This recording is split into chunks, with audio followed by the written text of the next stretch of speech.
ഒരു മനുഷ്യന് ഒരു സൂപ്പർ നാച്ചുറൽ പ്രസൻസിനെ ക്രിയേറ്റ് ചെയ്യാനായിട്ട് കഴിയുമോ? അല്ലെങ്കിൽ ഒരു പാരാനോർമൽ എൻറ്റിറ്റിയെ ഒരു മനുഷ്യൻ വിചാരിച്ചു കഴിഞ്ഞാൽ നിർമ്മിച്ചെടുക്കാൻ കഴിയുമോ? യൂഷ്വലി നമ്മുടെ ആൻസർ എന്ന് പറയുന്നത് നോ എന്നായിരിക്കും. കാരണം സൂപ്പർ നാച്ചുറൽ പ്രസൻസ് എന്ന് പറയുന്നത് ലോകത്തിന് വിപരീതമായിട്ടുള്ള അല്ലെങ്കിൽ മനുഷ്യന് ചിന്തിക്കാവുന്നതിലും അപ്പുറമുള്ള ഒരു അദൃശ്യ ശക്തിയായിട്ടാണ് നമ്മളൊക്കെ കണ്ടുകൊണ്ടിരിക്കുന്നത്. എന്നാൽ ഇന്നത്തെ ഒരു വീഡിയോയിലൂടെ ഞാൻ പറയാനായിട്ട് പോകുന്നത് 8 സുഹൃത്തുക്കൾ ചേർന്നിട്ട് ഒരു ആത്മാവിനെ ക്രിയേറ്റ് ചെയ്ത ഒരു കഥയെ കുറിച്ചിട്ടാണ്. ഇത് കേവലം ഒരു ഫാന്റസി കഥയല്ല, മറിച്ച് 1972 നടന്നിട്ടുള്ള വളരെയധികം ഫേമസ് ആയിട്ടുള്ള ഫിലിപ്പ് എക്സ്പെരിമെന്റ് എന്ന് പറയുന്ന ഒരു എക്സ്പെരിമെന്റ് ആണ്.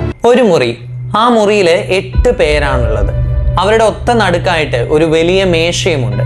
എന്നാൽ എന്തിനു വേണ്ടിയാണ് ഈ 8 പേര് ആ ഒരു മുറിക്കുള്ളിൽ ഒത്തുകൂടിയത് എന്ന് വെച്ച് കഴിഞ്ഞാൽ അവർക്ക് പ്രേതങ്ങളെ കാണണം എന്നതായിരുന്നു അവരുടെ ഉത്തരം എന്ന് പറയുന്നത്. എന്നാൽ തങ്ങൾക്ക് ചുറ്റും സൂപ്പർ നാച്ചുറൽ ആയിട്ടുള്ള യാതൊരുവിധ പ്രസൻസും ഇല്ലാതിരുന്നതിനാൽ അവർ പ്രപഞ്ചത്തെ വെല്ലുവിളിച്ചുകൊണ്ട് ഒരു വലിയ തീരുമാനമെടുക്കുകയാണ്. നമ്മൾ പ്രേതത്തെ തേടി പോകേണ്ട കാര്യമില്ല, മറിച്ച് നമ്മൾ തന്നെ ഒരു ആത്മാവിനെ സൃഷ്ടിക്കാൻ പോകുന്നു. അങ്ങനെ ഒരു എക്സ്പെരിമെന്റ് എന്ന നിലയിൽ അവരൊരു മനുഷ്യന്റെ രൂപത്തെ മെനഞ്ഞു